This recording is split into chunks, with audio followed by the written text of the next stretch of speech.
My thoughts are very simple. We give legitimacy to people who are criminals and who we choose to engage in by doing that very act of acknowledging that they are forming a government.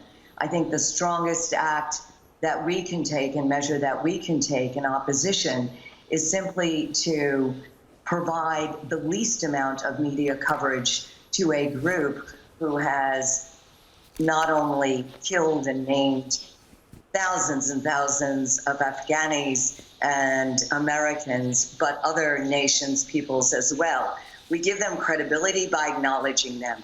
We starve them by cutting them off from an economic perspective and from a sanctions perspective. And that's what we need to do.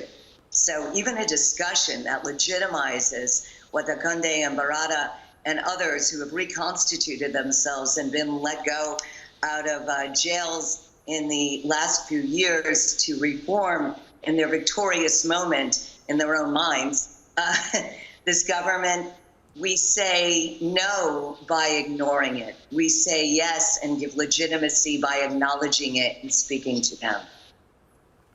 I agree with you. Lauren, Ryan, Lieutenant Colonel Ryan Yantis is a decorated survivor of the 9/11 attack on the Pentagon. And he was serving in the Pentagon. And when the plane hijacked by the terrorists crashed into the Pentagon building, he also helped many other people get to safety and get the medical care that they needed. Colonel Ryan Yantis, today, we are getting a lot of feedback from viewers across the world. We broadcast out of India, but today there are viewers across the world who are writing to us saying it is painful to even think that we're going to have to live with the Taliban Al-Qaeda government.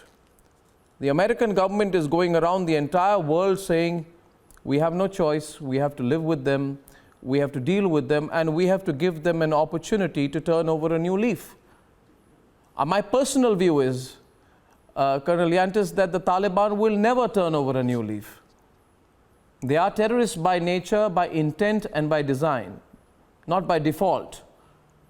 What do you think about their inauguration on 9/11? What impact does this have on the psyche of Americans, on people like you? What do you think about it? Well, I agree with Lauren that we give them power by making them a bigger deal than they are. It's an event that they're intending to stage in 2 days. My focus on 9/11 will be to attend events and honor the victims who fell and celebrate the men and women who went to help others.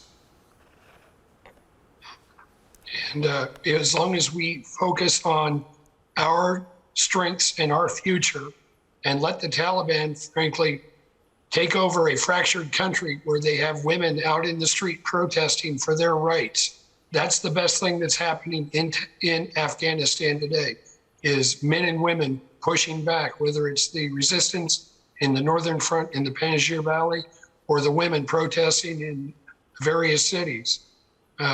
They don't really own the country of Afghanistan, just as they did not really own the country of Afghanistan in 2001.